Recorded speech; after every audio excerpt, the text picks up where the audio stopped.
Olá, pessoal. Meu nome é Amanda Scoffano de Andrade Silva. Eu sou doutoranda da PUC-Rio e sou uma das autoras aqui do trabalho Cartografias Participativas, a experiência do painel unificador Covid-19 nas favelas, onde a gente vai buscar falar um pouquinho sobre como foi feito esse trabalho, né? Como que a vigilância cidadã ela pode atuar em conjunto com as esferas mais acadêmicas, as esferas da geografia, do geoprocessamento, e consegue produzir dados confiáveis, né, dados finos a respeito dessa situação que a gente vive, né, e viveu mais intensamente nos últimos 2 anos. Então, começando aqui pela justificativa, né, pela pertinência desse trabalho, a gente, né, entende que o Brasil ele sofreu de uma forma distinta de outros países, né? Ele concentrou 12,6% de todas as mortes mundiais. E a cidade do Rio, ela é a primeira em número de casos do país, né? Ou seja, é o município com o maior número de casos do país até o momento, casos acumulados, e a segunda em maior número de óbitos, né?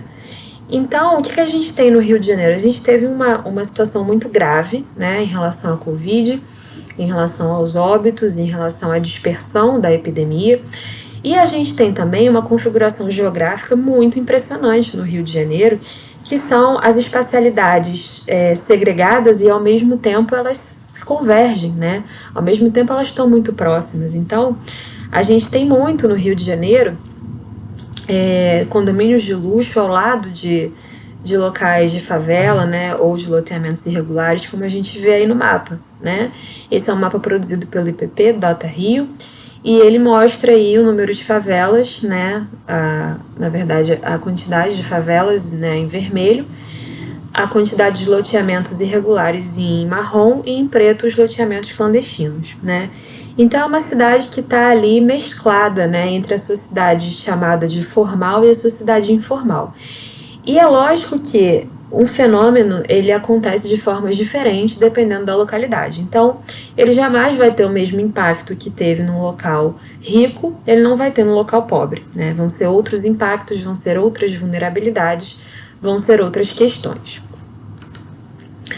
A questão norteadora, né, ou seja, a gente conseguir compreender como que aconteceu, qual o contexto, né, disso tudo. Primeiro eu preciso falar sobre os painéis que se popularizaram como ferramentas geográficos sanitárias de produção e difusão de dados da Covid-19. Os painéis são essas interfaces, né, esses sites, essas plataformas, onde você consegue acessar o seu município, o seu bairro, ou no nosso caso, a sua favela, e você consegue saber ali quantos casos tem. Nesse caso do painel da Prefeitura do Rio, que é essa imagem à direita, a gente consegue ver até por faixa etária, por sexo, enfim. A gente consegue ter uma finura maior ainda desse dado e traçar um perfil epidemiológico. Então, esses painéis se popularizaram muito, sendo feitos em diversos municípios, diversas cidades. Só que o que acontecia e o que foi percebido no início dessa pandemia, que o painel Rio Covid-19, ele tinha ali o número de casos e óbitos por bairros, né, e você também podia agrupar por região administrativa. Só que eles não aumentavam nas regiões onde você tinha mais favelas ou áreas periféricas. O que eu quero dizer com isso? Você tem no Rio de Janeiro regiões administrativas, que são áreas maiores do que o bairro, e que são compostos simplesmente por uma favela. Então, por exemplo, você tem o Jacarezinho, que é uma região administrativa, você tem a Rocinha, que é uma região administrativa, e são ao mesmo tempo favelas. E o que a gente percebeu? Que nessas áreas você não tinha um aumento no número de casos, nem no número de óbitos. Então, isso começou a gerar uma inquietude das pessoas que ali viviam, falando, olha, aqui na minha comunidade tem muita gente que está infectada, tem muita gente doente, tem muita gente morrendo, e a gente não está vendo esse número ser reverberado nem pela mídia e nem pelos painéis oficiais. Então, o que aconteceu, né? Como que começa o painel unificador nas favelas? Da união dos moradores, né, através dos seus próprios coletivos, dos grupos de associações que já trabalham nas favelas há anos. Então, em cada favela, você foi tendo uma relatoria local, né? Essa relatoria local, ela era a contabilização realmente do número de casos e óbitos. dentro das comunidades. É lógico que a gente não teve isso em todas as favelas, porque é importante a gente falar também que as favelas são diferentes, né? Existem favelas que são mais articuladas, favelas que são menos articuladas, então tudo isso vai impactar no sentido de você conseguir mais ou menos dados.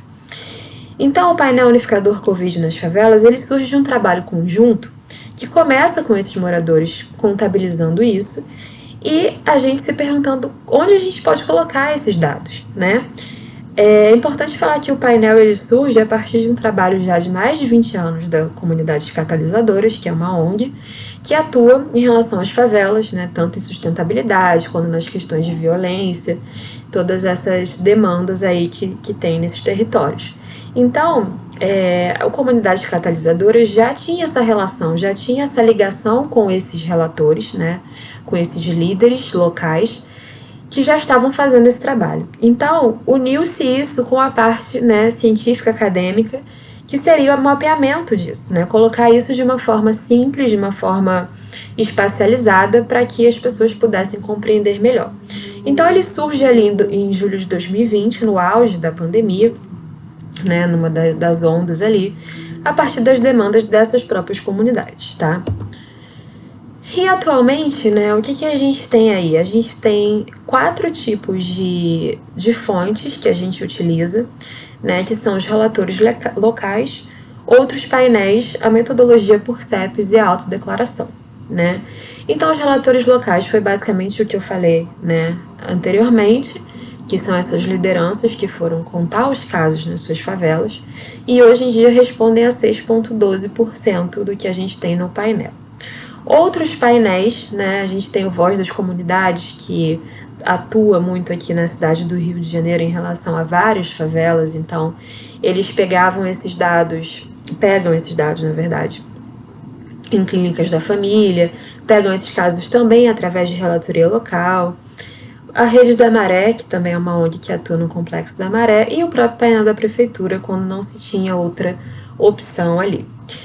Por fim, a gente tem a metodologia de CEPs, que responde atualmente por 65,31% das fontes no painel. A metodologia por CEPs foi uma metodologia criada na busca por dar informação, né, por produzir dados em áreas que não tinham relatores locais e nem outros painéis atuando. Então, o CEP foi realmente uma forma de pensar, então, como que a gente pode produzir dados onde realmente a gente não tem nada? E aí, o que foi feito? Foi criada uma área de influência, né, tudo isso na forma do geoprocessamento, através de bases cartográficas. Foi criada uma área de influência de 250 metros em cada favela do Rio de Janeiro. E aí, a gente pegou os segmentos de rua, né, em volta, que tinham número de CEP, e os segmentos de rua dentro das favelas, que a maioria não tem número de CEP, porque a favela não é considerada um território formal, legalizado, né? Então o número de CEP não existe muitas vezes. E aí, como na Prefeitura do Rio a gente conseguia dados dos CEPs, então a partir dos dados municipais, né, eles eram capazes de dar uma escala ainda mais abrangente, né, que é a escala do CEP, uma escala mais fina, na verdade, que é a escala do CEP em relação aos casos e óbitos que ali aconteciam.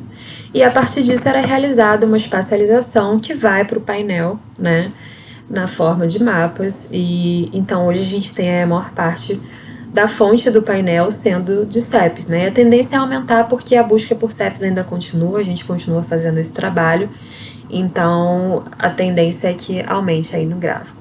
E por fim a autodeclaração, né, a autodeclaração ela não entrou aí no percentual de fontes porque ela foi pouco utilizada, mas foi uma opção que a gente considerou viável e interessante no momento, que era dentro do próprio painel, da própria plataforma, você conseguia ali ver se você estava no risco de estar contaminado ou não, infectado ou não.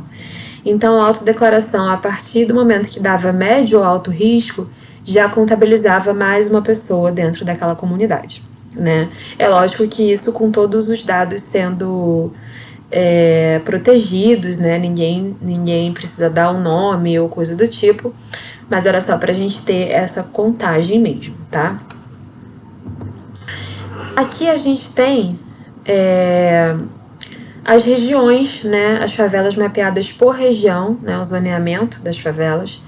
Nessa tabela aqui em azul à direita, o que a gente vê é que a gente tem a Baixada Fluminense aí, né? É importante falar para quem não é do Rio, né, quem não conhece, que a Baixada Fluminense não faz parte da cidade do Rio, ela faz parte da região metropolitana, né? Então ela é composta de outros municípios. E aí a gente coloca elas aqui também porque lá nós temos relatoras locais que fazem um trabalho nas favelas, principalmente de Itaguaí e Mesquita, um trabalho de contagem, né, e um trabalho muito sério. Então a gente coloca aí também como sendo parte do nosso projeto, apesar de não fazer parte da cidade do Rio, tá? Então a gente tem aí 66% das favelas que foram mapeadas até o momento estão na Zona Norte, que realmente é uma zona que concentra muito as favelas, e seguida pela Zona Oeste, que nós temos 25,55%. A Zona Oeste ainda falta mapear algumas, né? Então esse número ainda vai subir bastante também. E até o momento são 450 comunidades entre favelas isoladas e complexos. E o que eu quero dizer com isso, né? As favelas isoladas são favelas únicas, né? Onde você tem ali apenas uma favela. E os complexos são áreas, né? Onde foram convergindo favelas em volta. Então você tem, por exemplo, o Complexo da Maré, que você tem 16 favelas separadas, né? Que são territorialidades diferentes, mas que quando a gente fala de Maré, a gente está falando do complexo inteiro, tá? E ao todo temos 341.080 domicílios em todas as zonas e regiões administrativas da cidade, tá? Aqui a gente tem a interface do painel unificador no momento, né? A gente tem 230.915 casos confirmados e 8.603 óbitos, né? Então, no painel aí você consegue encontrar a favela que você deseja, você consegue baixar os dados, né, que são os dados públicos, são os dados de como foi sendo feito o trabalho. Nessa plataforma também a gente tem o download da nota técnica, né, ou seja, de como que foi feito o mapeamento por CEPs, de como que foi pensado o painel, de uma forma ainda mais explicada, né, do que aqui. E você tem ali, né, o autodeclarar sintomas, que como eu falei, é a autodeclaração para relatores. Então é uma plataforma bem completa, tem ali o vídeo também que foi realizado pelas pessoas das favelas, né? Foi um projeto audiovisual. Então essa é uma plataforma que você pode encontrar no favela.info, que é o nosso painel unificador. Em primeiro lugar, a gente tem a Rocinha, né, com 17.948 casos confirmados. E a Maré lidera em termos de óbitos com 389, mesmo com menos casos do que a Rocinha. Tá? E é importante a gente falar também, quando a gente olha esses números muito altos da Rocinha, da Maré, até da Fazenda Coqueiro, e fala, nossa, mas são números muito mais altos do que outras favelas, né? Isso não significa que essas comunidades estejam exacerbadamente com muitos casos, né? Com muitos mais casos do que outras, na verdade, né? O que acontece é que essas favelas, elas têm uma relatoria melhor, né? Elas têm uma ligação melhor ali dos seus relatores, dos seus líderes comunitários, que faz com que esse trabalho seja maior, seja feito de forma mais regular. Então tudo isso acaba contando para que a gente tenha mais número de casos do que em favelas que não estão contabilizando, né? Então, só para deixar claro aqui isso, que não é que a Rocinha e a Maré sejam locais de concentração da Covid, elas simplesmente são locais que mapearam, né, melhor e mais intensamente aí os seus casos. E por fim, as considerações finais, né? Como eu falei, quanto mais articuladas e presentes são as lideranças comunitárias, mais fácil também e sólido vai ser esse trabalho da relatoria, proporcionando dados atualizados e contundentes. E outras ações relacionadas que também foram feitas através do painel, é importante a gente falar isso porque não foi só a Covid, né, que afetou essas pessoas, né, periféricas, foram outras coisas. Então a fome muitas vezes era muito pior do que você ter Covid para essas pessoas. Então a gente fez campanhas de arrecadação de cestas básicas, campanhas de conscientização da Covid, né?